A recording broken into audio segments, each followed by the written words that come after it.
Sejarah perkembangan komputer. Nah, di sini kita masuk yang pertama kali, yaitu apa itu komputer? Komputer adalah perangkat elektronik yang berfungsi untuk menerima, menyimpan, mengolah, dan menghasilkan data atau informasi. Istilah komputer berasal dari kata Latin yaitu computare, yang berarti menghitung.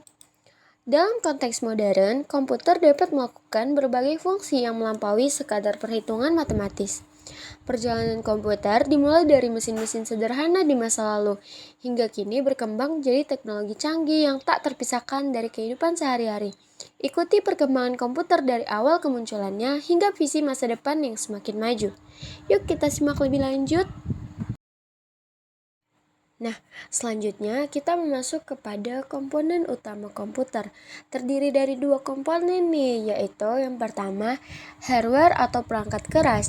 Ini mencakup semua komponen fisik yang dapat dilihat dan disentuh, seperti CPU, RAM, hard disk, dan perangkat input atau output. Yang kedua, ada software atau perangkat lunak.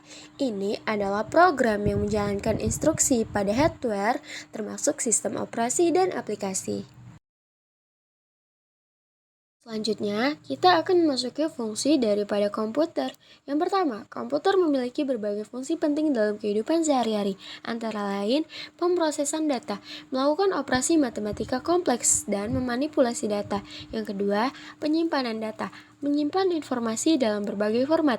Yang ketiga, komunikasi, memfasilitasi komunikasi melalui internet dan jaringan. Yang keempat, pengolahan grafis dan multimedia, mengedit gambar dan video, serta memproduksi media. Yang kelima, pemodelan dan simulasi, menggunakan komputer untuk mensimulasikan fenomena kompleks dalam ilmu pengetahuan dan teknik. Selanjutnya, pada slide berikut ini kita akan mengetahui sejarah singkat perkembangan komputer. Yang pertama, generasi pertama pada tahun 1940 hingga 1956 menggunakan tabung vakum, contohnya termasuk ENIAC.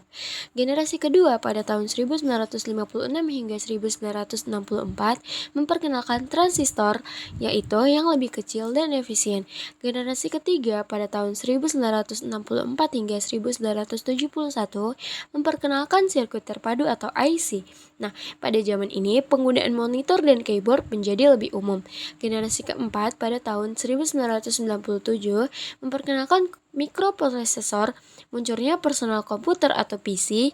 Nah, generasi kelima atau masa depan berfokus pada kecerdasan buatan.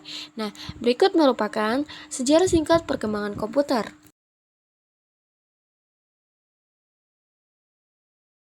Selanjutnya, di sini saya akan menerangkan jenis-jenis komputer. Yang pertama, komputer dibedakan menjadi beberapa jenis berdasarkan penggunaannya. Yang pertama, ada personal komputer atau PC, digunakan untuk kepentingan pribadi. Yang kedua, ada laptop, komputer portable dengan semua komponen terintegrasi. Yang ketiga, ada tablet, perangkat layar sentuh untuk konsumsi konten. Yang keempat, ada server, yaitu menyimpan dan mengelola data di jaringan. Yang kelima, ada superkomputer. Nah, yang kelima ini memiliki kemampuan pemrosesan sangat tinggi untuk aplikasi kompleks.